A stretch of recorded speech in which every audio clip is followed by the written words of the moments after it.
Assalamualaikum warahmatullahi wabarakatuh. Waalaikumsalam. Alhamdulillahi ala ihsani wa syukru lahu ala taufiqi wa amtinani wa asyhadu an la ilaha illallah wahdahu la syarika lahu ta'ziman li sya'ni wa asyhadu anna Muhammadan abduhu wa rasuluhu da'i ila ridwani wa sallallahu wa sallam alaihi wa ala alihi wa sahbihi wa ikhwani amma ba'd. Ayyuhal ikhwa wal akhwat, a'azzani wa a'azzakumullah. Saudara-saudari yang semoga dimuliakan oleh Allah.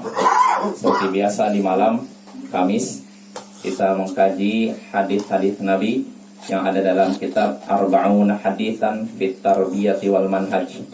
40 hadis tentang pendidikan dan manhaj. Manhaj bisa diartikan metode dan sebagainya. Jalan ya, jalan bisa juga. Yaitu kitab karya Syekh Dr. Abdul Aziz As-Sadhan, seorang ulama yang tinggal di Riyadh dan menjadi dosen di Universitas Muhammad bin Saud Riyadh. Ya, pada pertemuan sebelumnya kita sudah selesai membahas hadis ke-8, hadis dari Abu Sa'id Al-Khudri tentang orang mukmin yang paling baik akhlaknya. Tentang orang mukmin yang paling baik tentang orang mukmin yang paling sempurna imannya. Yang kita bahas pada pertemuan sebelumnya yaitu tentang orang mukmin yang paling sempurna imannya. Siapa itu? Orang yang paling baik akhlaknya, yang membuat nyaman, yang menyenangkan dan disenangi. Ini kata Nabi. Dan tidak ada kebaikan bagi orang yang tidak membuat senang dan disenangi. Ini hadis riwayat Tabrani dalam Mu'jam al-Awsat. Nah, sekarang hadis ke-9, hadisnya juga sama dari sahabat Abu Sa'id Al-Khudri. Berkata Syekh Abdul Aziz Sadhan hafizahullah taala, al-hadits at-tasi', hadis ke-9. An Abi Sa'id Al-Khudri radhiyallahu anhu qala Rasulullah sallallahu alaihi wasallam, man ra'a minkum munkaran falyughayyirhu bi yadihi. Fa illam yastati' fa bi lisani, fa illam yastati' fa bi qalbi, wa dzalika adhaful iman. Hadis ke-9 dari Abu Sa'id Al-Khudri, semoga Allah meridhoinya. Ia berkata, Rasulullah sallallahu alaihi wasallam bersabda, siapa di antara kalian yang menyaksikan kemungkaran, maka ubahlah itu dengan tangannya. Jika dia tidak sanggup, maka dengan lisannya. Dan jika ia tidak sanggup, maka dengan hatinya. Dan itulah selemah-lemah iman. Akhrajahu Muslim. Hadis ini riwayat Imam Muslim. Ya, kita bahas bahwa hadis ini sekali lagi sama. Sahabat yang meriwayatkan hadis ini sama seperti sahabat yang meriwayatkan hadis sebelumnya, yaitu hadis yang ke-8.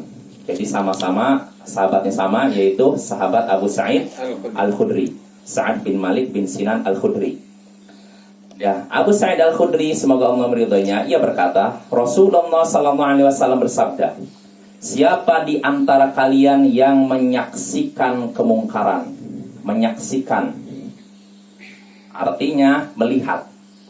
Terus kalau misalkan mendengar bagaimana? Jadi kalau yang menyaksikan kemungkaran, ubahlah itu dengan tangannya. Yang menyaksikan, yang melihat. Kalau mendengar, termasuk juga. Apakah kalau mendengar kemungkaran? Oh, itu kan kata Nabi, siapa yang melihat? Saya nggak melihat, saya cuma dengar aja. Apakah diubah juga kemungkaran itu? Ya, Diubah juga. Kata Syekh di sini, qauluhu sabda Nabi, siapa yang melihat? Fihi, dalam sabda Nabi ini terdapat kandungan annadzalika yashmalu man balaghu amrul munkari bi ru'yatin aw sima'. Yang demikian itu mencakup orang yang sampai kepadanya perkara mungkar baik dengan penglihatan maupun pendengaran. Jadi siapa yang melihat kemungkaran, maka ubahlah dengan tangannya. Dan ini juga mencakup siapa yang mendengar kemungkaran. Dia dengar di sini ada kemungkaran, maka hendaknya dia ubah dengan tangannya. Li'annal murad, karena maksud Nabi di sini, siapa yang melihat kemungkaran maka ubahlah dengan tangannya. Dan siapa yang tidak sanggup maka dengan lisannya. Siapa yang tidak sanggup maka dengan hatinya. Maksudnya di sini adalah as-sa'yu fi taghyiri hasbal mustata'. Yaitu maksud Nabi dengan memerintahkan tadi yaitu berusaha untuk mengubahnya sesuai kemampuan. Ini maksud Nabi. Bukan hilangnya kemungkaran, tapi usaha untuk menghilangkan kemungkaran. Sedangkan ini keyakinan Ahlus Sunnah wal Jamaah ya. Sedangkan Mu'tazilah berpendapat yang dimaksud amar ma'ruf nahi mungkar, contohnya mengingkari kemungkaran, maksudnya kemungkarannya harus hilang. Bukan kita berusaha menghilangkan kemungkaran. Artinya kemungkarannya harus hilang. Apa bedanya? Mungkin yang bertanya. Apa bedanya? Kita berusaha menghilangkan kemungkaran dengan hilangkan kemungkaran. Bedanya apa? Kita berusaha walaupun kemungkaran kita hilang, tapi kita sudah melakukan. Ya, itu kalau Ahlus Sunnah artinya kita berusaha. Adapun ini nanti hilang atau tidak itu bukan urusan kita. urusan kita. Kita udah berusaha untuk menghilangkan. Sedangkan Mu'tazilah mengatakan harus hilang. Makanya kalau mereka urutan derajat pengingkaran kemungkaran itu beda dengan Ahlus Sunnah. Kalau Ahlus Sunnah wal Jamaah berdasarkan hadis ini mulainya kan dari tangan. Setelah itu lisan. Setelah itu hati. Kalau Mu'tazilah kebalikannya, dari hati, lalu lisan, tangan, lalu senjata, pedang. Karena tujuan amar ma'ruf nahi mungkar itu menghilangkan kemungkaran. Dimulai dari yang ringan, berat, dan paling berat. Nah, ini keyakinan Mu'tazilah dan keyakinan itu adalah keyakinan yang batil karena bertentangan dengan sabda Nabi SAW.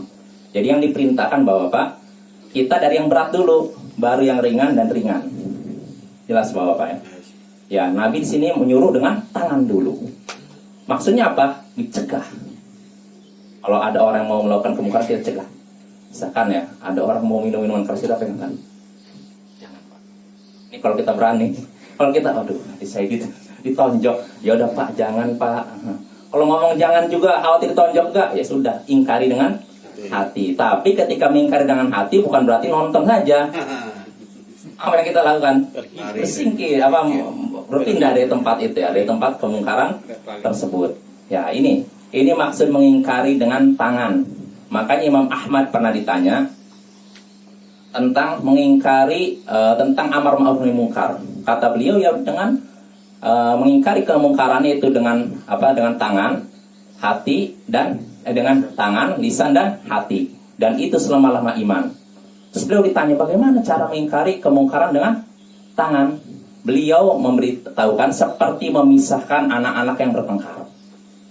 Misalkan beliau pernah suatu hari melewati suatu jalanan lalu menyaksikan anak-anak bertengkar. Beliau pisahkan. Nah, ini termasuk mengingkari kemungkaran dengan tangan.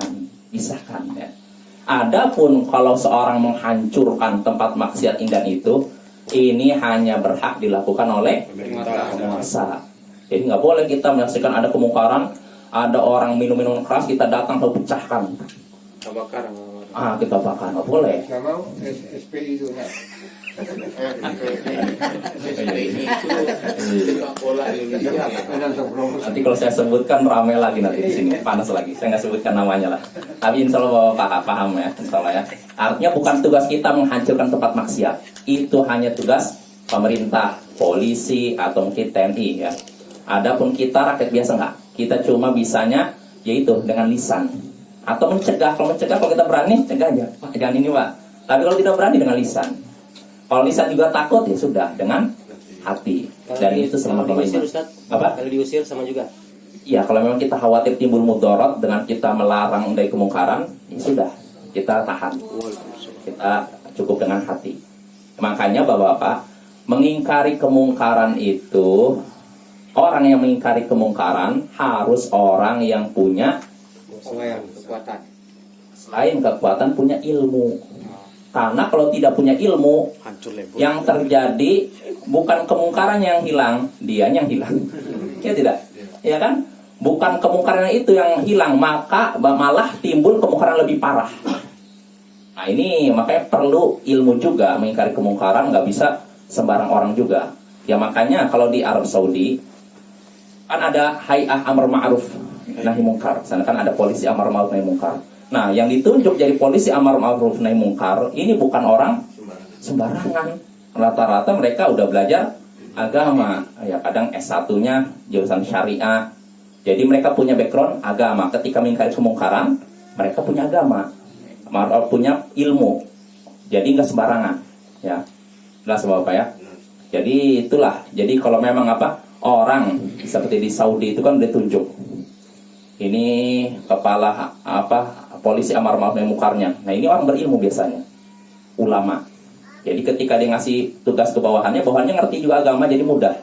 Tapi kalau misalkan yang bertugas sebagai polisi amar ma'ruf nahi munkarnya orang yang setengah ulama atau ilmunya pas-pasan, nah ini bisa menimbulkan kemungkaran lebih parah. Ya jelas Bapak ya. Jadi itu ya. Jadi orang yang mengingkari kemungkaran harus orang yang ngerti ilmu. Ya selain punya kekuatan dia harus ngerti ilmu. Kalau tidak nanti timbul kemungkaran lebih parah. Nah ini juga keyakinan Ahlus Sunnah. Beda dengan orang Khawarij. Orang Khawarij pokoknya ingkari kemungkaran. Mau nanti timbul mudarat atau tidak, pokoknya tugas kamu ingkari kemungkaran. Makanya mereka nggak peduli kalau orang Khawarij. Kalau ada kemungkaran diingkari, mereka dibunuh, udah syahid katanya. Nah ini keliru juga ya. Sekali lagi, kalau udah sampai merusak tempat maksiat ini, sekali lagi ini tugas penguasa, bukan tugas setiap orang rakyat biasa. Karena kalau setiap rakyat biasa, orang biasa melakukan seperti itu, yang terjadi apa nanti? Kekacauan. Nggak boleh. Jadi yang menegakkan hukuman dan semacam itu hanya pemerintah. Jelas Bapak-Bapak? Ya ini bedanya kita dengan kalangan sekte-sekte bid'ah ya. Kalau orang Mu'tazilah, saya sebutkan perbedaannya ya. Saya bedakan dalam hal ini menjadi 4 kelompok, 4 sekte terkait amar ma'ruf nahi munkar. Pertama, keyakinan Ahlus Sunnah wal Jamaah. Ahlus Sunnah wal Jamaah, amar ma'ruf nahi munkar, melakukan amar ma'ruf nahi munkar, menyuruh pada kebaikan dan melarang dari kemungkaran harus dengan ilmu dan harus punya kekuasaan. Dan 3, harus mempertimbangkan maslahat dan mudarat. Ini Ahlus Sunnah wal Jamaah. Dan memulai dari yang berat lalu ke yang ringan. Dan sekali lagi memulai yang berat itu dari apa? Tangan. Dan tangan pun bukan kekerasan. Jadi bukan mukul, bukan, nanti cegah tadi. Ya. Maka Imam Ahmad juga pernah ditanya juga dalam kitab Al-Amru bil Ma'ruf wa Nahyi anil Munkar. Ditanya oleh muridnya, saya ingin mencegah kemungkaran atau mengingkari kemungkaran dengan tangan. Apakah harus dengan pukulan? Kata Imam Ahmad, Arif, dengan kelembutan. Jadi tinggal langsung kamu ini. Nggak boleh. Tetap walaupun itu misalkan anggap dia penguasa sekalipun harus dengan yang lembut. Jelas Bapak ya. Ya ini Ahlus Sunnah wal Jamaah. Yang kedua terkait sikap terhadap amar ma'ruf nahi munkar, yaitu kelompok Mu'tazilah. Kalau Mu'tazilah mengingkari kemungkarannya dari yang dengan cara yang paling ringan. Dengan cara lisan, lalu tangan, lalu sabetan pedang. Ini paling tinggi. Jadi mereka menghalalkan darah. Kalau ada orang melakukan kemungkaran harus disikat. Kalau dikasih tahu baik-baik nggak mau, dengan tangan. Tangan nggak mau, dengan pukulan misalkan. Pukulan nggak mau juga, sabetan pedang. Nah, ini orang Mu'tazilah. Dan ini kelompok yang sesat ya. Ini kedua. Ketiga, kelompok tadi Khawarij. Orang Khawarij, mereka mewajibkan amar ma'ruf nahi munkar bagi semua muslim. Sedangkan ini tadi saya lupa. Sedangkan Ahlus Sunnah wal Jamaah yakini amar ma'ruf nahi munkar kewajiban yang hukumnya fardu kifayah, bukan fardu ain. Kalau orang Khawarij mengatakan fardu ain. Fardu ain artinya apa Bapak-bapak? Wajib. Sama Bapak di sini wajib semuanya mengingkari kemungkaran. Kalau tidak, misalkan yang mengerjakan satu orang aja, yang lain dosa. Masing-masing orang harus amar ma'ruf nahi munkar. Ini orang Khawarij. Berlaku main hakim sendiri. Nah, begitulah. Makanya kacau kalau orang Khawarij menguasai suatu tempat yang ada kekacauan. Jadi mereka mewajibkan semua orang amar ma'ruf nahi munkar. Dan tanpa memikirkan maslahat mudarat. Pokoknya ada orang misalkan main judi, hancurkan rumahnya, dibakar. Gak mikir nanti timbul pertarungan antara dua kelompok, gak mikir. Ini orang Khawarij. Orang Khawarij itu orang yang semangat beragama tapi Tidak punya ilmu. Itu yang disebut aliran keras tuh ya. Nah itu yang paling cocok Pak. Dia bilang ada keras tuh gitu tuh. Garis keras. Kalau kita nggak keras-keras banget. Agak keras. Agak keras. Ya, kita kan ilmu dengan ilmu. Ada kalanya keras. Keras itu tidak semuanya tercela Bapak-bapak ya. Kalau kita keras pada tempatnya terpuji, lembut pada tempatnya terpuji. Tapi kalau kita waktunya lembut malah keras, tidak terpuji. Waktunya keras malah lembut, ini pun tidak terpuji. Jadi masing-masing ada tempatnya. Sebagaimana Nabi SAW, beliau kadang lembut, kadang keras. Kalau lembut terus lemah, keras terus bikin orang takut kan. Makanya ada saatnya ini, saatnya ini. Jadi nggak semuanya begitu. Jelas Bapak ya. Jadi tadi itu Khawarij. Orang Khawarij mewajibkan amar ma'ruf nahi munkar bagi semua muslim, dan mereka melakukan amar ma'ruf nahi munkar tanpa mempertimbangkan maslahat mudarat. Pokoknya asal terjang. Mau nanti terjadi pertarungan satu kampung terserah. Nah ini orang Khawarij. Makanya puncaknya juga yang mereka ingkari bukan cuma rakyat biasa, bahkan penguasa. Kalau penguasa sudah melakukan kemungkaran, mereka perangi penguasa itu. Walaupun jumlah mereka sedikit. Nah ini orang Khawarij ya. Jadi orang Khawarij ini orang-orang yang bisa dibilang sekali lagi semangat beragama, reaksioner, menyaksikan kemungkaran sedikit membarak, mereka seakan berserang gitu. Ini ciri-ciri mereka ya. Tapi sekali lagi tanpa ilmu, makanya kerusakan yang banyak timbul dari perbuatan mereka. Ini Khawarij ya. Kalau orang yang membom itu orang apa juga? Nah, itu bisa masuk Khawarij. Bisa masuk Khawarij mereka. Karena mereka pertama tujuannya katanya apa? Melenyapkan kezaliman. Katanya kan. Tapi dengan cara rantakan kan. Dengan cara yang tidak mempertimbangkan maslahat mudarat dan cara kemungkar juga. Mereka katanya apa? Ingin apa? Mengusir orang kafir. Tapi anehnya yang terbunuh bukan cuma kafir saja, muslim juga. Tidak taat pemerintah, lalu membunuh orang kafir yang tidak bersalah. Nah, ini kemungkaran yang besar. Ini orang Khawarij Bapak ya, yang seperti ini banyak. Dan mereka ketika kita sebutkan orang Khawarij, mereka bukan orang-orang ahli maksiat, tapi ahli ibadah cuma tanpa ilmu itu. Sama seperti Khawarij di zaman Ali bin Abi Thalib. Ketika Ibnu Abbas mendatangi kelompok Khawarij, Ibnu Abbas terkejut. Aku belum pernah menemui orang seperti mereka. Muka mereka terlihat pucat, kening mereka terlihat hitam, tangan mereka seperti lutut unta. Muka mereka pucat. Karena apa? Kemalaman, kurang tidur. Siang harinya puasa, malam harinya dari sejak setelah Isya sampai subuh sholat malam. Setelah Isya sampai subuh. Bayangkan. Lalu ini mereka hitam. Kenapa? Lama sujud, bukan nabrak tembok kan. Lama sujud, saking sujud hitam ini kan. Dan tangan mereka seperti lutut unta. Artinya apa? Kasar. Kenapa? Ibadah juga, orang main ibadah kasarnya kan. Apalagi zaman dahulu kan belum ada lantai gini kan. Masih pasir. Orang sering nyentuh pasir, lama-kelamaan apa?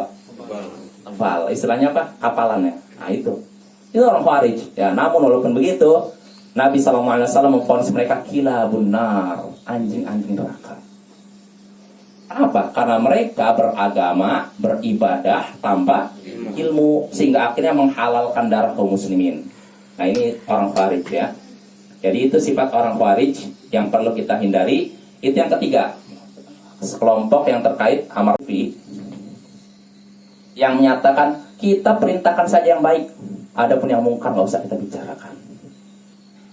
Ada sebagian satu kelompok yang terang, udah kita suruh yang baik, suruh orang sholat, suruh orang sedekah, baca Quran, tapi nggak usah menyinggung kemungkaran. Ini sektor tersebut, dan ini adalah pendapat yang benar. Salah juga ya, karena seorang mukmin yang baik bukan cuma menyuruh pada kebaikan, tapi juga ya. Sedangkan syiar yang sering didengungkan sekte ini, kuntum khairu ummatin ukhrijat linnas ta'muruna bil ma'ruf wa tanhauna 'anil munkar. Kalian adalah sebaik-baik umat yang dilahirkan untuk umat manusia. Kalian apa? Menyuruh pada yang baik dan cegah dari yang mungkar. Mereka mungkin bacanya cuma sampai kalian menyuruh pada yang baik, titik. Padahal ada kelanjutannya tidak? Ada ada kelanjutannya. Jadi kita tuh umat Islam dianggap umat terbaik ketika kita menyuruh pada yang baik dan mencegah dari yang mungkar. Nggak cukup menyuruh yang baik-baik saja. Kita harus juga mencegah dari yang mungkar, melarang dari yang mungkar. Nah, ini beberapa sikap terhadap amar ma'ruf nahi mungkar atau sikap terkait amar ma'ruf nahi mungkar. Yang sikap yang paling benar, paling adil, paling bijaksana adalah sikap ahlus sunnah wal jamaah.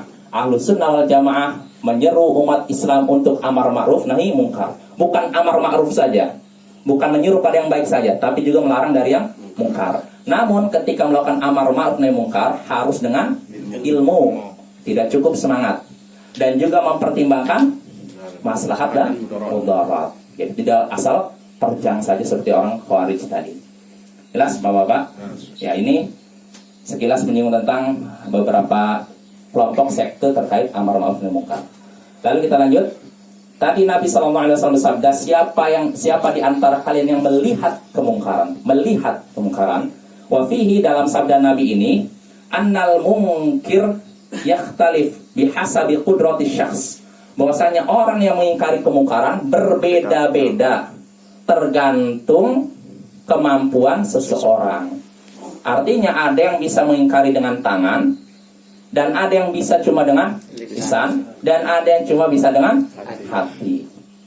Jadi tidak bisa disamaratakan. Jadi kita nggak bisa maksa seorang, kamu harus ingkari dengan tangan kamu atau dengan lisan kamu. Nggak bisa.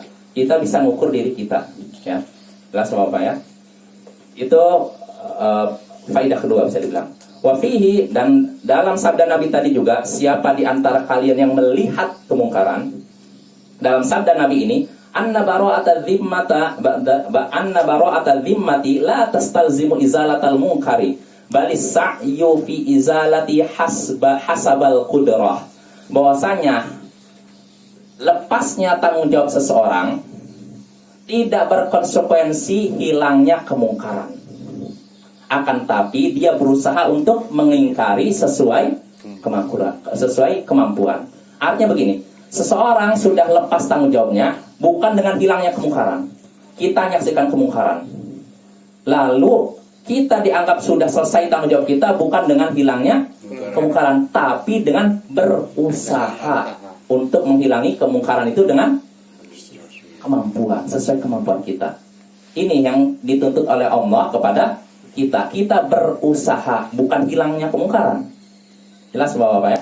Sama seperti kita hendaknya mengajak orang lain pada kebaikan, menunjukkan orang lain pada hidayah.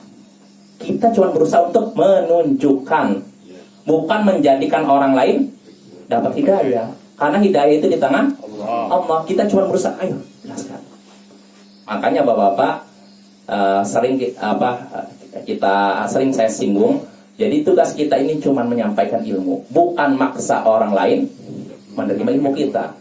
Maka sikap kita terhadap saudara-saudara kita kaum muslimin, kalau memang saudara kita ini misalkan terjatuh dalam syirik, kita ingatkan. Adapun dia nanti nerima atau menjalankan nasihat kita, ini urusan dia dengan Allah. Yang penting kita disampaikan. Ada saudara kita yang terjatuh dalam maksiat atau dalam bid'ah, kita ingatkan, ini nggak boleh. Adapun nanti dia nerima atau tidak, urusan dia dengan Allah. Ini tugas kita, cuma menyampaikan, bukan maksa orang lain menerima apa yang kita sampaikan. Ya, sebenarnya inilah kunci kedamaian di tengah-tengah kita. Kalau di antara masyarakat kita atau kaum muslimin tidak saling memaksakan, insya Allah hidup kita tenang. Tapi kalau udah saling memaksakan satu sama lain, inilah yang bikin begini terus. Ya, artinya di berbagai tempat ada perbedaan di berbagai kota ini, tapi tidak terjadi keributan yang sangat luar biasa. Karena apa? Tidak saling memaksakan. Tapi kalau yang satu memaksakan supaya ikut ritualnya begini, ini akan apa? Timbul gesekan terus.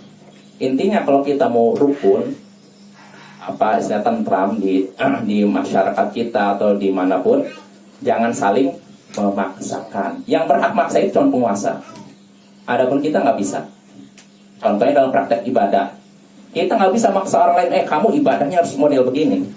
Walaupun kita tahu ini ibadah sesuai sunnah Rasul begini. kamu harus begini. Nggak bisa kita memaksakan orang lain. Yang bisa maksa itu cuman pemerintah, karena pemerintah punya kekuatan. Kalau kita nggak boleh. Kalau sudah memaksakan, yang timbul nanti keributan. Jelas Bapak-Bapak? Nah, begitu juga dalam mengingkari kemungkaran.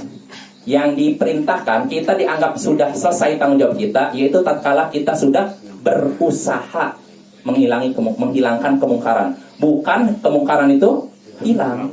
Karena kemungkaran itu hilang atau tidak itu Allah. Kita cuma berusaha saja. Ya, ini Ahlus Sunnah ya. Beda dengan siapa tadi, kelompok siapa? Mu'tazilah. Kalau Mu'tazilah harus hilang kemungkaran tersebut. Makanya mereka urutannya mengingkari kemungkaran dari yang ringan. Terus dari lisan, tangan, lalu sabetan pedang. Artinya kalau memang kamu nggak mau ini juga, saya bunuh kamu. Ini kelompok Mu'tazilah. Keras tidak? Keras. Nah, ini lebih keras dibandingkan kita. Ya, itu faedah ketiga. Wafihi, lalu dari sabda Nabi tadi, siapa di antara kalian yang melihat kemungkaran? Dalam sabda Nabi ini terdapat keterangan kamalus syari'ati wa yusriha. Kamalus syari'ati wa yusruha. Haitsu lam yukalliful mar'a bima la yustata'. Dalam sabda Nabi tadi terdapat keterangan sempurnanya syariat dan mudahnya syariat. Sebab lam yukallaful mar'u bima la yustata'. Sebab seseorang tidak akan diberikan beban dengan sesuatu yang di luar kemampuan. Ini termasuk sempurnanya syariat Islam dan mudahnya syariat Islam. Karena setiap muslim tidak dibebani beban di luar kemampuan. Ya, contoh dalam hadis ini. Pertama, kita kalau menyaksikan kemungkaran dengan tangan. Tidak sanggup lisan. Tidak sanggup hati. Nah, ini menunjukkan mudah tidak Islam itu. Mudah, tidak dipaksakan harus begini. Sesuai kemampuan kita. Jelas Bapak-Bapak? Ya, ini faedah keempat, ya. Sempurnanya syariat ini dan mudahnya di mana seseorang tidak diberikan beban di luar kemampuan, ya. Wa qaulu, lalu berikutnya sabda Nabi sallallahu alaihi wasallam, wa dzalika adhaful iman. Tadi kan, jika siapa di antara kalian yang melihat kemungkaran, maka ubahlah dengan tangannya. Jika tidak mampu, dengan lisannya. Dan jika tidak mampu, dengan hatinya. Dan itulah selemah-lemah iman. Fihi, dalam sabda Nabi ini, dan itulah selemah-lemah iman. Dalam sabda Nabi ini terdapat keterangan annal imana yazidu wa yanqus khilafan liman khalaf. Dalam sabda Nabi ini terdapat keterangan bahwasanya iman itu bisa bertambah dan berkurang. Berbeda dengan orang yang menyelisihi Ahlus Sunnah dalam hal ini. Artinya inilah keyakinan Ahlus Sunnah, bahwasanya iman itu bisa bertambah dan berkurang. Karena kata Nabi, kalau orang yang mengingkarinya dengan hati, itu orang yang imannya lemah. Berarti yang bisa mengingkari dengan tangan, imannya kuat. Berarti iman tuh turun naik, bertambah dan berkurang, tidak begini saja. Dan inilah keyakinan Ahlus Sunnah wal Jamaah, bahwasanya iman bisa bertambah dan berkurang. Berbeda dengan sekte Asy'ariyah, Jahmiyah, apalagi Murji'ah, dan beberapa sekte yang menyatakan iman tidak bisa bertambah dan berkurang. Begini saja. Dan ada lagi sebagian sekte Asy'ariyah dan Najjariyah, Wassaniyah menyatakan bahwa iman bisa bertambah tapi tidak bisa berkurang. Yang benar yaitu ini, keyakinan Ahlus Sunnah wal Jamaah, iman itu bisa bertambah dan berkurang. Adapun bertambah jelas. Seperti sabda Nabi yang sudah kita bahas pada hadis sebelumnya, mukmin yang paling sempurna imannya adalah yang paling baik akhlaknya. Sempurna imannya. Berarti imannya ini menunjukkan iman bisa bertambah. Sedangkan dalam hadis ini, orang yang mengingkari kemungkaran dengan hati itu adalah selemah-lemah iman. Berarti iman bisa berkurang. Nah, inilah dalil Ahlus Sunnah wal Jamaah bahwasanya iman bisa bertambah dan berkurang. Jelas Bapak-bapak? Ya. Jam berapa sekarang? Ya, ada berapa menit lagi? Ustaz, tanya tentang ada orang mengatakan seperti ini. Iman tuh keluar masuk. Gimana maksudnya, Ustaz? Keluar masuk. Keluar masuk. Maksudnya keluar masuk itu gimana? Mungkin bisa hilang mungkin. Oh iya, bisa hilang memang. Ya. Bisa hilang memang, iman bisa hilang. Keluar masuk. Iya, iyalah iman bisa hilang. Kalau seorang melakukan pembatal iman bisa hilang. Seorang melakukan syirik Bapak-bapak, iman bisa hilang. Dan dia bisa ini lagi, kembali lagi imannya ketika tobat. Jadi Jadi syirik inilah yang membatalkan iman, membatalkan Islam. Maka hati-hati ya, jangan sampai kita mengira iman kita sudah setinggi langit, ternyata iman kita lenyap gara-gara syirik. Saya baca sebuah riwayat nih dari nggak sengaja di Instagram, dari tulisannya Ustaz Badrussalam kalau salah. Jadi kisahnya disebutkan di mana, Hilyatul Aulia atau mana gitu. Jadi ada seorang ahli ibadah zaman dulu, dia selama 60 tahun ibadah terus. 60 tahun bahkan. Apa-apa udah ibadahnya berapa tahun? Maksudnya serius ibadah. Serius. Ini 60 tahun ahli ibadah. Tapi suatu hari dia tergoda oleh seorang wanita, sehingga dia berzina dengan wanita tersebut selama 6 hari. Bayangkan, udah ibadah 60 tahun, setelah itu dia digoda oleh sang wanita hingga zina 6 hari. Setelah dia berzina 6 hari, dia merasa nyesal. Saya melakukan ini, saya udah ibadah dulu, malah sekarang terpaksa maksiat. Udah tobat, dia pergi ke satu tempat, dia sampai kelaparan karena mungkin udah merasa. Nah, ketika dalam keadaan kelaparan, dia punya uang untuk ini, untuk apa? Untuk beli makanan. Mungkin entah gimana dapat makannya, apakah dia mungkin kerja atau gimana. Lalu ketika dia udah dapat uang, dia belikan ini belikan roti. Setelah beli roti, dia menyaksikan ada 2 orang kelaparan. Dia lapar, 2 orang itu lapar. Gimana ini saya mau makan, tapi 2 orang ini kelaparan. Dia kasihlah. Nah, akhirnya disebutkan dalam riwayat itu, ketika di hari kiamat nanti, orang ini dihisab, dicek amalannya. Maka didapati ahli ibadah ini 60 tahun kan, lenyap gara-gara zina 6 hari. Bukan lenyap lagi, bahkan dosanya lebih banyak daripada pahala ibadahnya.